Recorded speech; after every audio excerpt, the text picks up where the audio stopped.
Halo, selamat siang. Saya memperkenalkan nama saya Dr. Yulian Anau, MTH, dosen Universitas Kristen Papua, Fakultas Teologi, Prodi Teologi, dan saya membidangi mata kuliah Pastoral 2 atau Pastoral Counseling. Jadi saya lebih cenderung memilih pengajaran karena dari pengajaran itu dapat membimbing, mendidik, dan mengarahkan dan mempraktekkan.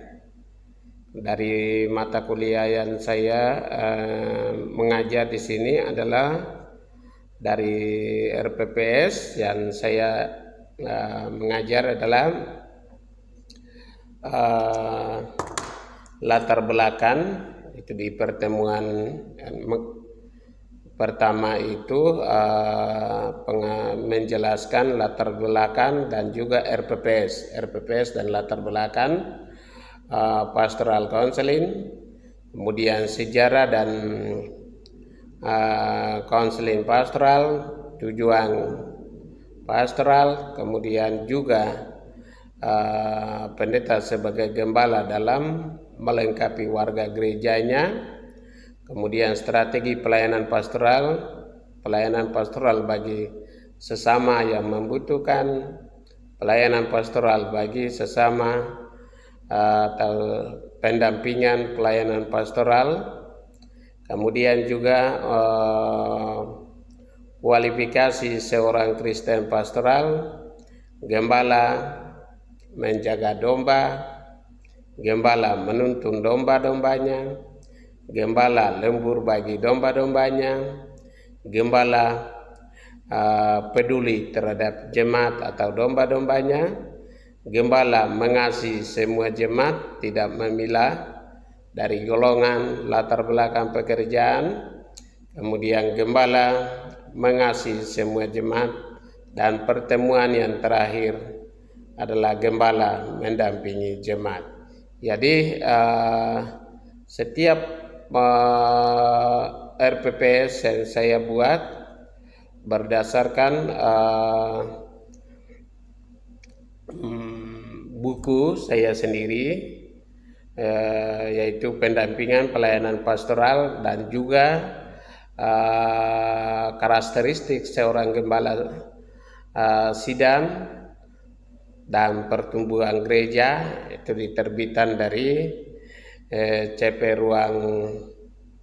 Ruang Tentor, dan itu diterbitkan di 2023 dan 2024. Dua buku ini menjadi referensi dan juga bahan ajar di kelas ini. Terima kasih.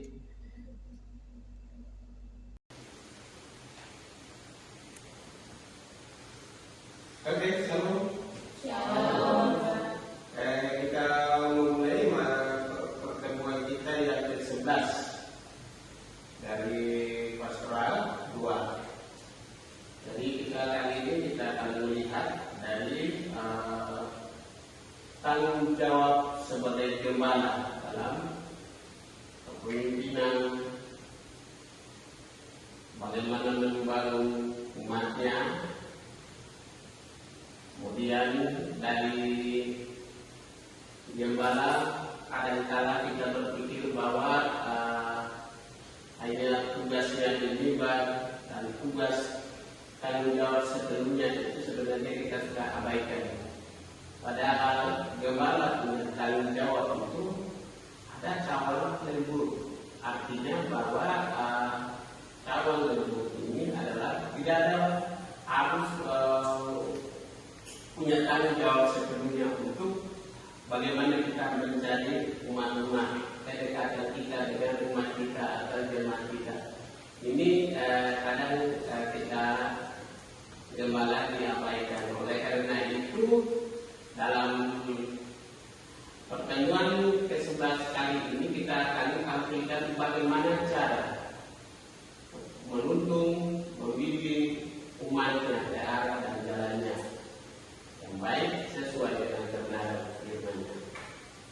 Untuk itu kita bisa melihat dari Mazmur 23 tentang gembala yang baik.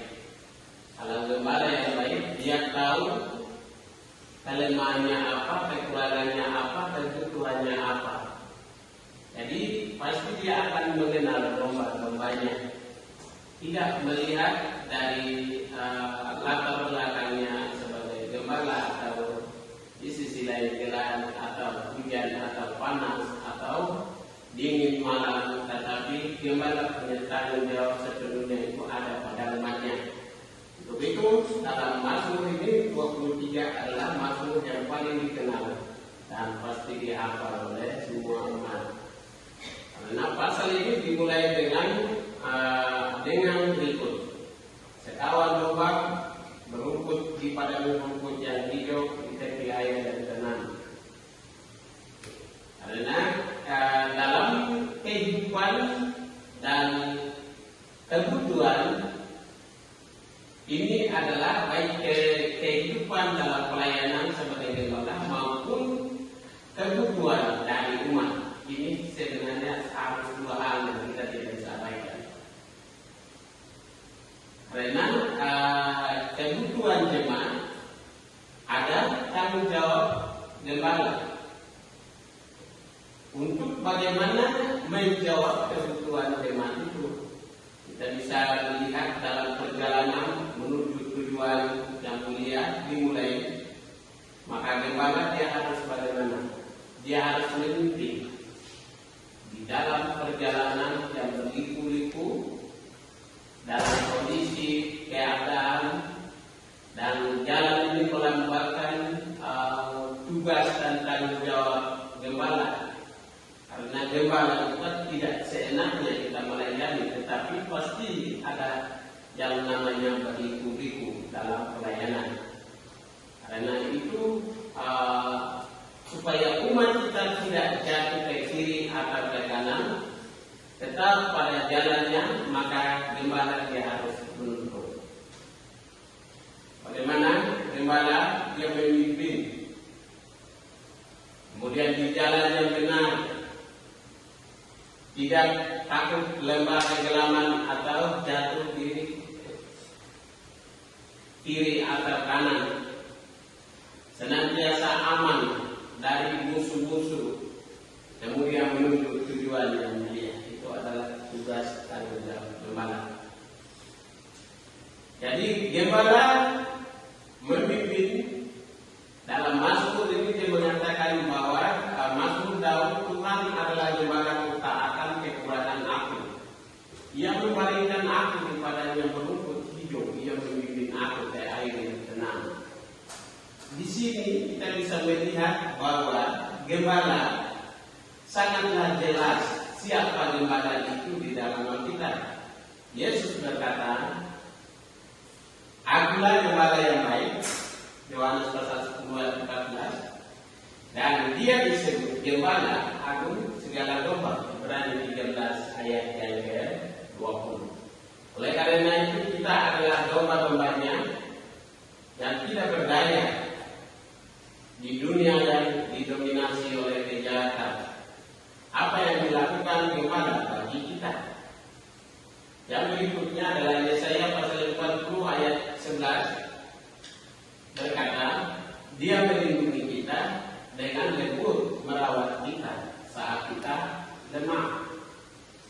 Dan gembala yang baik juga, dia akan mengenal kita dan dia akan menyelamatkan kita pada hari-hari yang gelap. Gembala yang baik juga, dia akan memberikan kita petunjuk untuk hidup dengan benar. Gembala yang baik juga, dia akan memberikan hidupnya untuk kita sampai dia mati di kayu salib. Kemudian gembala yang baik juga dia menyatukan kita. Jadi gembala yang baik itu senantiasa merawat umatnya, bukan dibiarkan. Kadang-kadang ini kelemahan kita atau kelemahan bagi para pendeta-pendeta di sini. Kadang kita tidak memperhatikan. Kadang kita khotbah di mimbar secara pidato. Kadang semua jemaat hadir sehingga kita berpikir bahwa itu semua hadir, aman. Padahal mereka datang dengan masalah pula dengan masalah.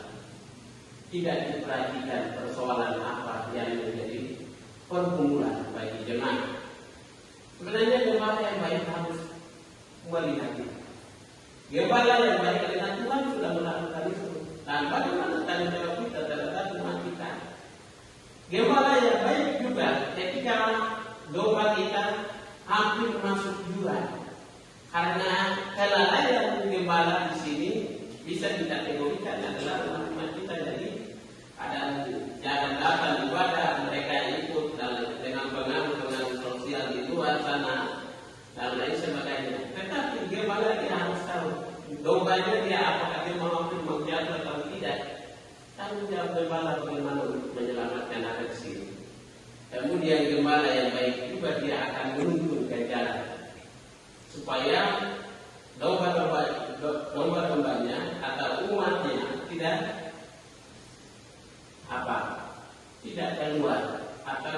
keluar dari panggilan atau pelayanannya. Senantiasa ada. Jadi gembala yang baik dia tampil di depan menghadapi musuh-musuhnya.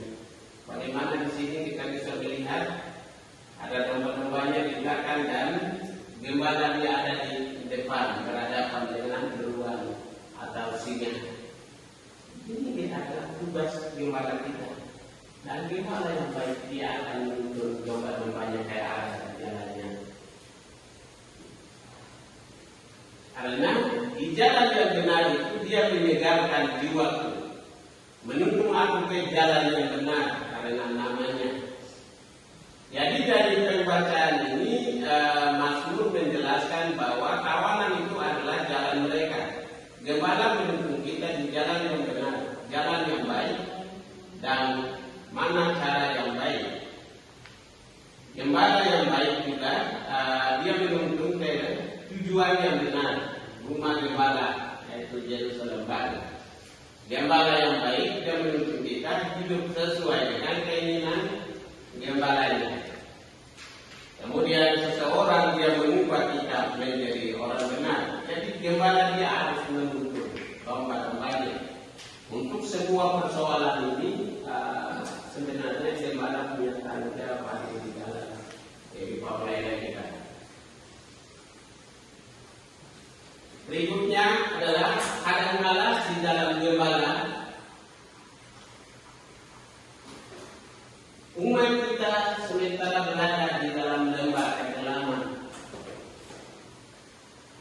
mereka membutuhkan pelayanan kepada gembala atau pendeta. Dari sini kadang gembala punya alasan lainnya juga.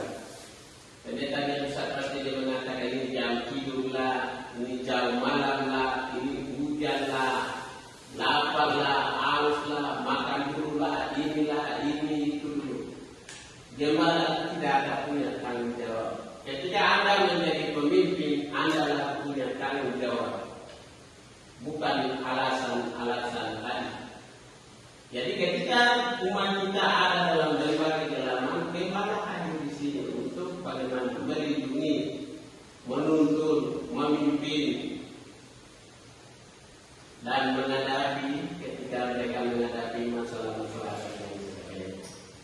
Karena di sini betapa sulitnya percaya Tuhan ketika kita tidak melihat tangannya. Kita mungkin berpikir bahwa Tuhan telah meninggalkan kita ketika kita mengelilingi kegelapan dan kesakitan, penderitaan dan kesatuan. Ketakutan. Dan disinilah kalau gembala tidak hadir umat kita, dia akan berpikirnya seperti ini. Jadi gembala punya tanggung jawab itu dia hadir di dalam kebutuhan umatnya. Ketika dia menghindar atau dia merasa minder, bagaimana apa yang pikiran muncul dalam pribadinya. Sehingga dia berpikir bahwa ini tidak ada orang yang peduli dengan saya. Gembala sudah tidak lagi, orang tua sudah tidak lagi, keluarga sudah tidak lagi. Jadi yang ada di dalam di sini adalah seorang diri. Dan pasti dia akan berpikiran yang muncul di dalam kehidupannya. Pasti umat kita ini akan entah kemana kita tidak tahu. Karena itu Tuhan berfirman di Yesus itu dia hadir di tengah kita, bukan sendirian kita. Di dalam Kejadian pasal 15 ayat 1, pasal 21 ayat 17, 2 ayat 9 dan seterusnya ini ayat-ayat ini berkata kepada kita bahwa kita bukan sendirian. Tuhan senantiasa ada di balik kita. Dia senantiasa menuntut kita dalam setiap jalan. Ketika kita sudah menemukannya, keluarga bersatu, keluarga mereka berkerjaan dengan tangan, umat kita bersekutu, Yesus hadir di tengah-tengah keluarga itu untuk menyelesaikan semua permasalahan kita. Oleh karena itu kita dapat menemukan penghiburan, bimbingan dalam tongkatnya untuk menjalankan tugas dan tanggung jawab. Karena memang aman dan musuh-musuh apa yang kita lakukan. Di sini menyediakan hidangan bagiku dari Mazmur pasal 23 ayat 5 itu. Di sini juga kita bisa melihat bahwa sesuatu yang tidak terduga diperkenalkan di dalam ayatnya di hadapan lawan hukum. Kemudian ayat yang kelima ini juga dia menunjukkan kepada kita apakah orang percaya memiliki musuh. Tentu baik terlihat maupun tidak terlihat, baik yang diketahui maupun yang tidak diketahui. Filipi 3:18, Efesus 6:12. Di situ menjelaskan bahwa memang musuh-musuh ada di sekitar kita. Tetapi kita tidak perlu tahu karena Tuhan ada di depan kita.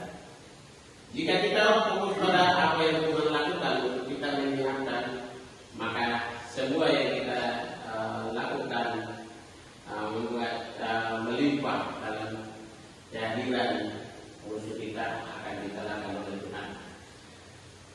Nah itu kita bisa melihat bahwa menuju Tuhan yang mulia. Di sini pada ayat yang ke-6 dari Mazmur 23 berkata bahwa kebajikan dan kemurahan belaka akan mengikuti aku seumur hidup.